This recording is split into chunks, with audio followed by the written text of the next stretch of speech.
Bilang pagtugon sa direktiba ni Pangulong Ferdinand R. Marcos Jr., mahigpit na binabantayan ng Department of Health ang kalusugan ng mga bakwit na nasa evacuation centers.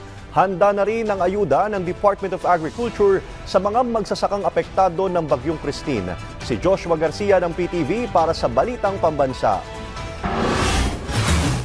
Rumesponde ang field offices ng Department of Health sa mga biktima ng Bagyong Christine. Tinututukan ng DOH ang mga kalusugan ng mga evacuees, lalo na ang mga bata at matatanda.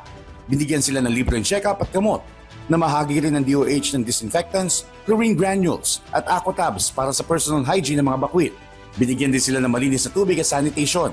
24 hours na bukas ang Local Emergency Operations Center at Patient Navigation Referral Units ng Department of Health, lalo na para sa mga nangangailangan ng medical attention.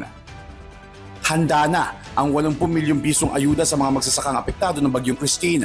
Ayon sa Department of Agriculture, ibibigay ang agricultural aid sa pamamagitan ng seedlings ng bigas, mais at high-value crops. Pwede rin mag-loan ang mga magsasaka ng 25,000 pesos nang walang interes sa loob ng 3 taon. Sa tulong naman yan ng Philippine Insurance Crop Industry. Sinabi ng DA na hinihintay pa nila ang buong report sa pinsala sa agrikultura. Pero ayon sa tala ng NDRRMC, nasa 10 milyong piso na ang agricultural damage. Mula sa PTV Manila, Joshua Garcia para sa Balitang Pambansa.